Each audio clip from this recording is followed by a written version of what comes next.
Thank you for tuning in to Double the Week. This is Tony Brand, a.k.a. Cultivated Mind. You're here at King Street Records. And I have a very special guest today, Mr. Thayer Davis of Buddha Council Session Rockers.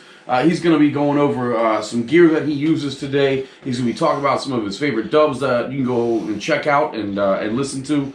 And for right now, we're going to get to know Mr. Thayer a little bit better. And how you doing, man? Thank Good, you for man. coming by. I appreciate it. I appreciate it. One of my favorite guitar players in the area and very inventive musician.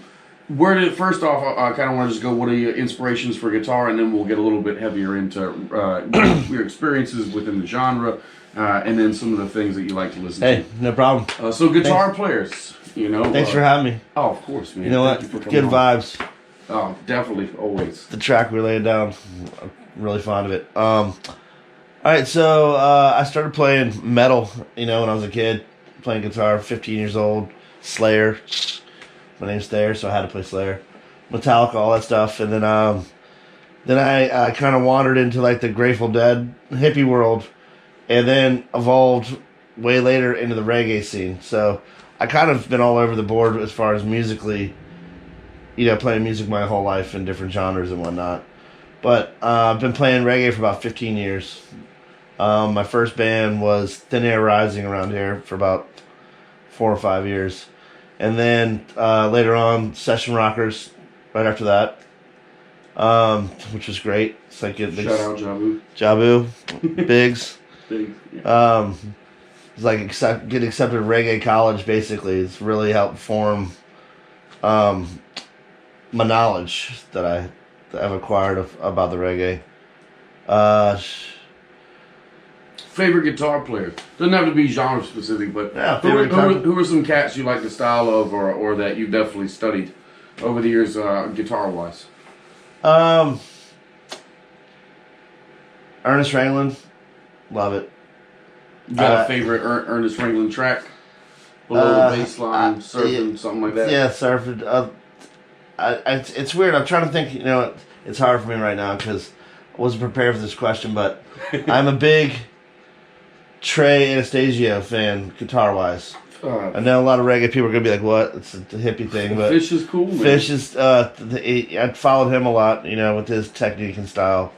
You know, as far as reggae, like, I don't have too many people. I really like John Butcher from the Expanders. He's like, that's probably fun. Watching him play is quite a treat.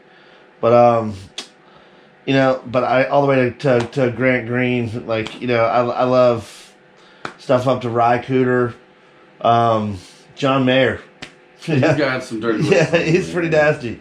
So, but I know we're straying way away from the VB reggae world. That's okay. That's where I come from. You as got far some as licks that. on you, man. I want to know where they come from. The first reggae I ever heard was Bad Brains. I was telling you earlier, which was not, you know, kind of unusual to hear 3 punk rock songs at 9, and then the Meek Shot Hair at the Earth dropping some dub. What do you think that transition is? Because being somebody who comes from this area, I can include myself, but I would also include like 90% of my friends all came up within heavy metal, and a lot of the people that were in heavy metal, particularly thrash and hardcore, Richmond hardcore, BB hardcore, in general East Coast hardcore, were into like 3 chords and a lot of balls, part of my language, were somehow made it into reggae, like all of a sudden. Why do you think there was such an exodus from heavy metal in this area into reggae music, and why do you think that was an easy transition for people like yourself or other musicians in the area who seem to start with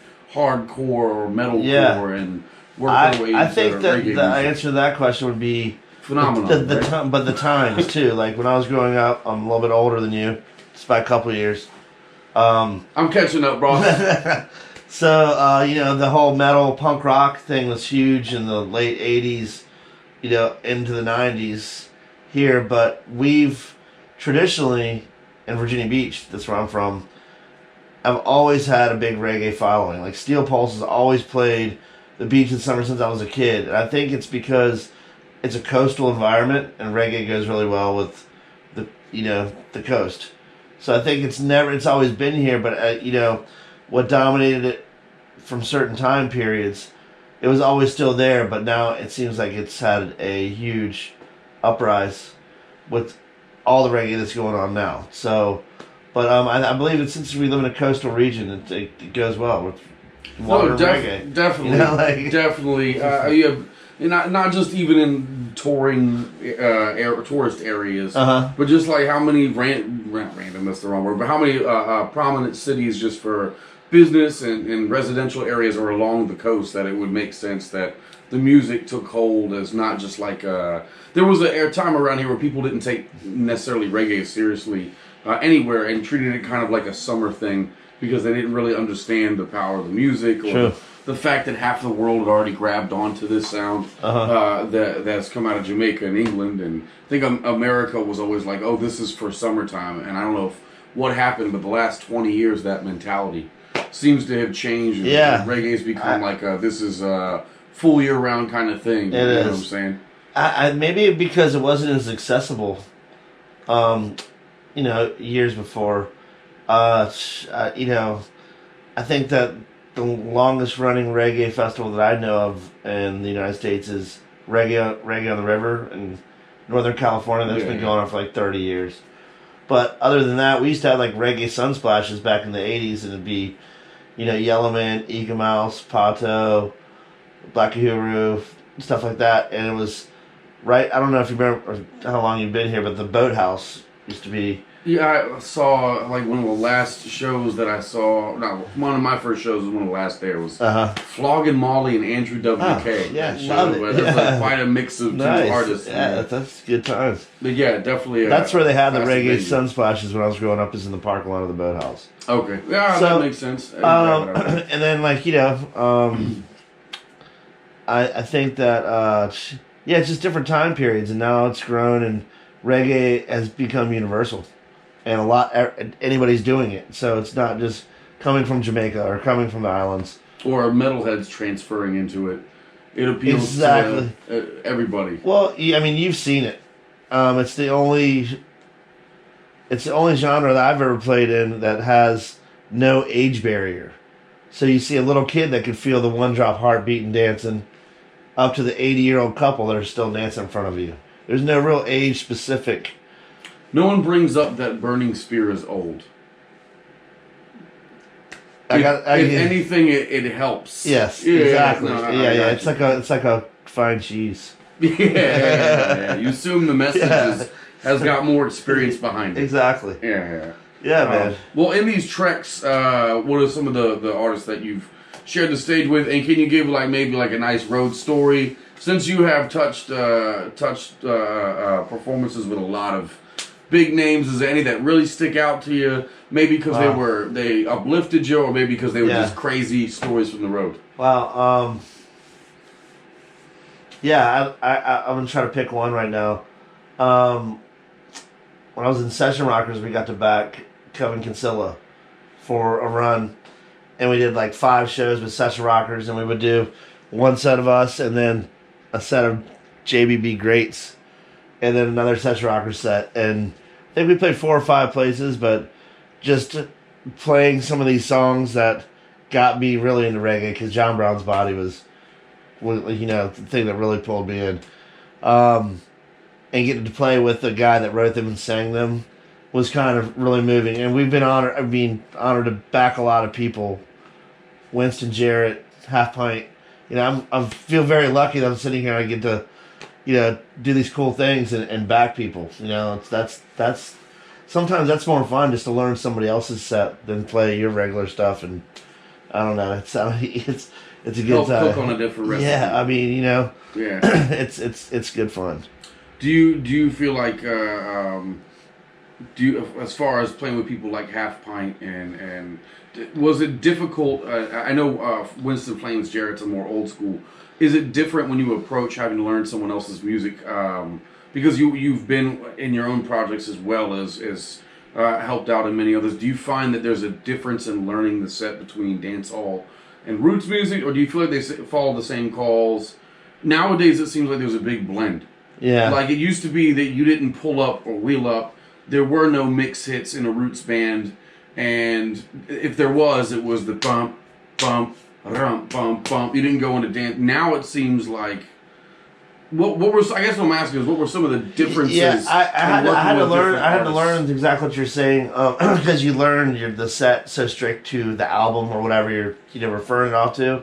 Especially if it's something that's flying over, you're practicing that stuff without them for weeks. You know? Who's more strict about knowing the track versus knowing the calls? Is it what you would think? Because now you can't tell. A dance hall dude might say, play the track, and a roots guy might say, these are my calls, and it used to be the other way. Yeah. Do you feel like that was it was tougher working, learning dance hall sets? Or No, I think the roots guys call off the cuff more. Really? Yeah. They deviate from the version, so I would say pretty much, but it's always different. You always got to be ready because you could learn something and then the man walk over to you and go. So who's been the tightest? And I don't mean that in a bad way. I respect that kind of stuff. Who's been the tightest runner of the ship that you've got to work with really on point and attention to detail kind of cat? Well, Kevin Kinsella, I would say, yeah. Is he one of the people where he lives up to the legend? Yeah, man. He's good people. And then also, in Buddha Council too. It's pretty tight ship. Very similar to that, you have a plan and everybody knows. Here's the plan. Everyone's confident in what they're doing. Exactly. That's but that's what makes it tight when you learn stuff like that. It's just keeping it all together, but also keeping it fun. So. And you do that, man. Anytime you even show up to a show and hop on stage for a minute, or just it's always cool seeing you with your own group, what you do with other groups. Speaking of which, I usually throw this question out for people just so people get a sample of what you like in general. Sure. You talked earlier on about some of the other music that you were into too. Yeah. Outside of the world of reggae and dub, what are some of the things that you feel like you include in your music now? Even if you are playing mostly reggae. I've been listening to a lot of music like Thievery Corporation style and Tame Impala-ish. And I've been exploring the world of swells, if you will, on guitar. That kind of work that could interweave into reggae. So it's just something that I've been kind of diving into and taken from something else. Is a big part of that. It really is, and it's I don't know, it's just new world trying to do on the guitar, and then actually I've got to playing with Derek now too in Buddha Council. He's stepped my playing up a bit, man. Derek's got some licks on him, man. Some chops, man. Derek's got some licks too, for sure. It's A1. Very smooth dude and quick fingers. Yeah. You too, Maestro. I appreciate it, man. Pretty quick there. Depends on what kind of night I'm having. The sweat hasn't gotten all in there. I hear you. I hear you. By the way, the soup that your wife made us. Yeah. Big shout out to my wife Rachel for big shout out doing the minestrone. The minestrone. But yeah, the outside of reggae you had brought up, I think earlier we had talked about before this interview. Talked about Daptone Records. Yeah. What are some artists on Daptone that you you have to listen to the Frighteners. Of course, they have that whole roster of Sharon Jones, Charles Bradley, the Budos Band. Have you heard of the Budos Band? No, Sharon Jones was how I got introduced. Yeah. All right. So I would say dive deep into that Daptone catalog. Anything's really good. It all sounds real old, but the Frighteners album that they put out, it's the only reggae album that's on that label, and instant classic. I mean, you'll love it. So it's actually stuff you were showing me earlier was really nice. Yeah. So I highly recommend anybody going to the Daptone label and just listening to everything on that label for sure. Nice.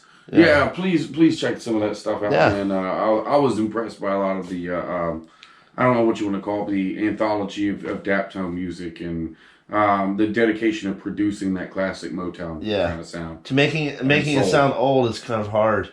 It's easy to make it sound new, but it's kind of hard to make it sound old. Yeah, and still tight. You realize how even in the most simple song, people were so dedicated to playing every note so nicely. Yeah. And nowadays you can, you shouldn't, but some people can kind of muddle their way through a track and then snap it later, and there is something to why that sounds the way it does. Yeah. And why this stuff sounds the way it does. And absolutely. Sometimes I like snapped and perfect, but for the most part, man, a good musician playing it as close to perfect as they can is the most, I don't know, there's a gratifying feeling of being in the music rather than watching the music from afar. I don't know if that's a good analogy. But it's a great analogy. All right, so last couple things I want to talk about, if it's okay with you. Sure. What is your goal as a musician? And I ask this kind of blanket question to everybody, and because I usually get a different response from everybody.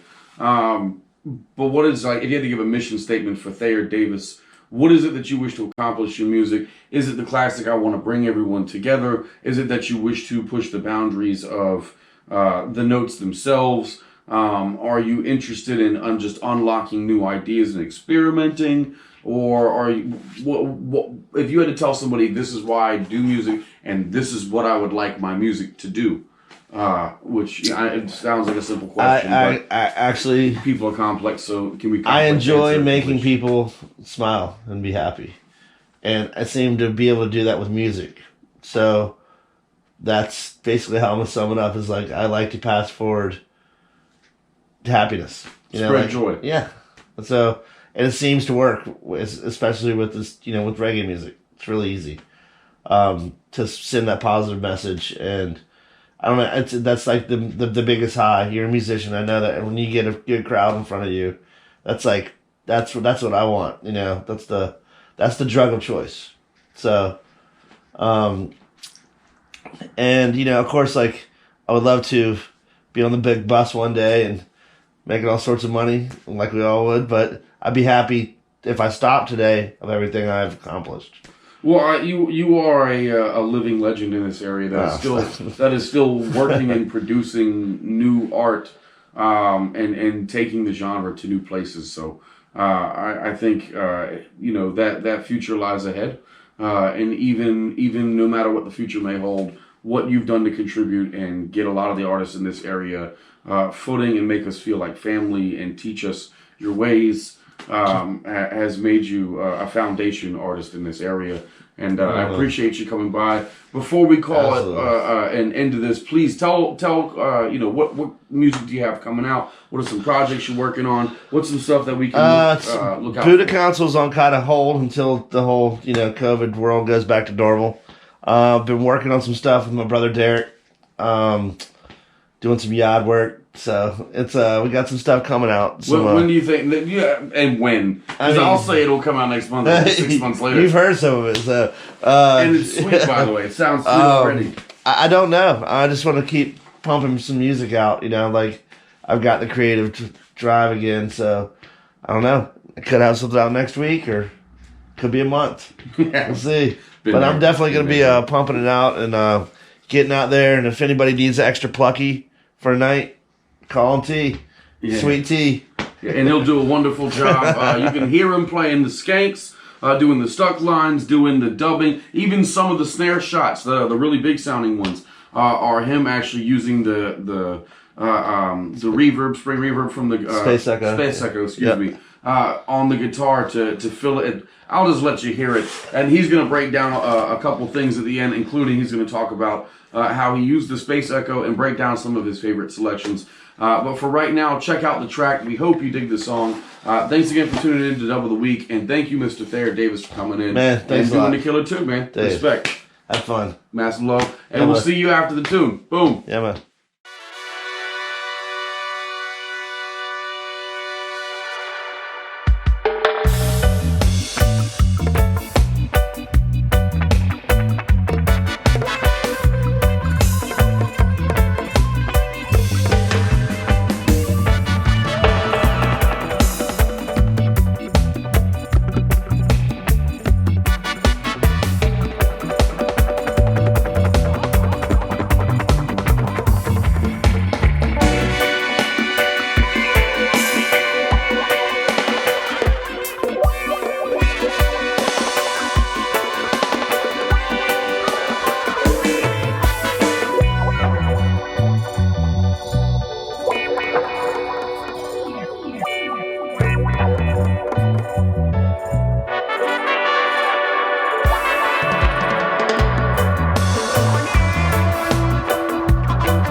Thanks again for tuning in to Dub of the Week. Hope you guys enjoyed that tune. And for this week's Gear Talk, I'm going to leave things with Mr. Thayer Davis and the Roland Space Echo. Thanks, brother. Yeah, man.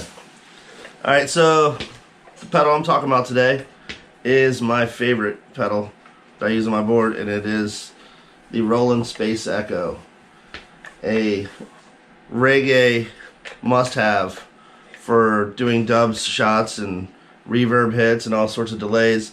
So basically, the Space Echo is like a giant delay pedal that also has a reverb setting, basically, in 2 different banks. I particularly like this one setting, and I'll show you when I put it on reverb only. And then I crank the settings so high that they're almost clipping. There you go. A little closer.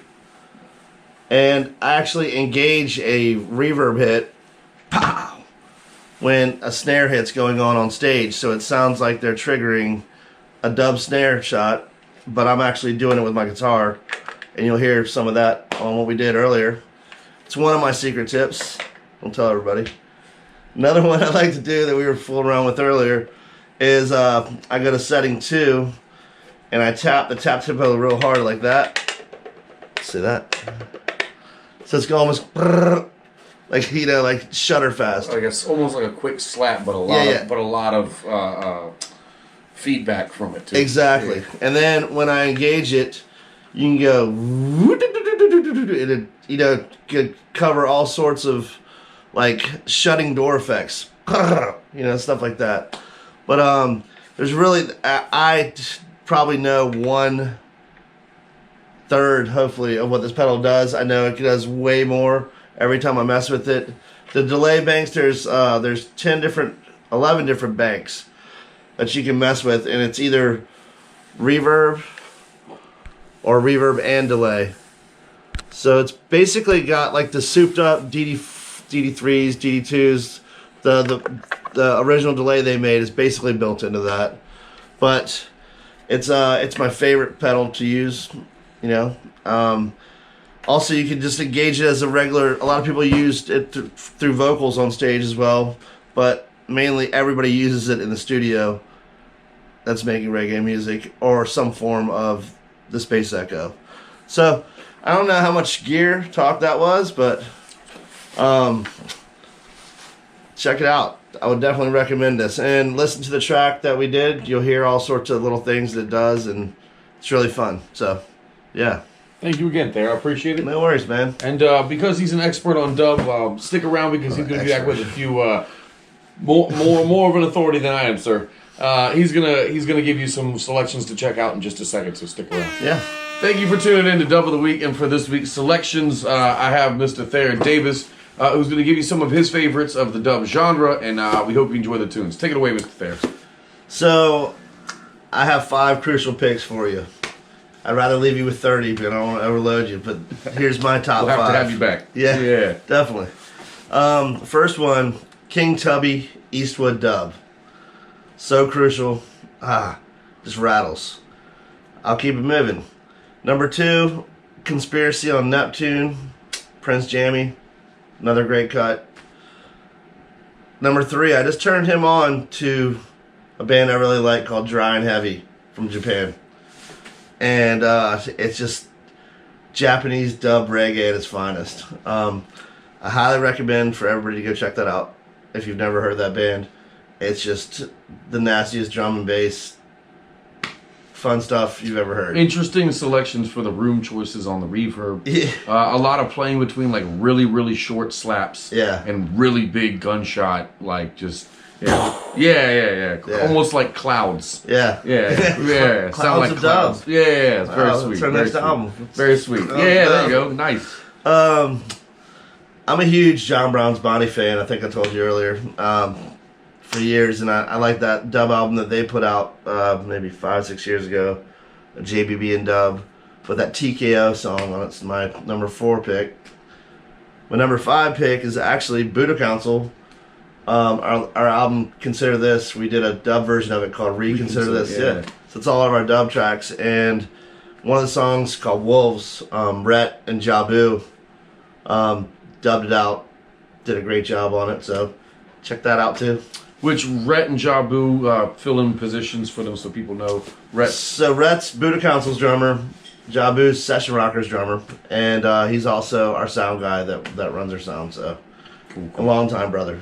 He goes deep in the reggae scene. Everybody around here knows Jabu. He's good people, man. And a golden ear for absolutely. For mixing, yeah, he's pretty much taught me all I know about dub. So that's a good teacher. Yeah. Yeah. Yeah, man. Thank you. I appreciate the selections. Thank you again for coming in, Mr. Thayer. No worries. We're going to have some links to Buddha Council and to Session Rockers below as well, so you can follow them on social media. Please, if you can, go check out Consider This and Reconsider This. I hope you guys enjoyed this episode. And like I said, thank you again, Thayer. It's been a great time having you. Yeah, and you're welcome anytime. And I hope you come back and make more music with us. Hey, it was fun. I like playing with you. It's a good time. Thanks, brother. Big up. Man. Yeah, man. All right, take it easy, y'all. Yeah. Shall fall, I will pick up his torch, powered in righteousness, and no matter the cost. Father, give my courage, we now hope, see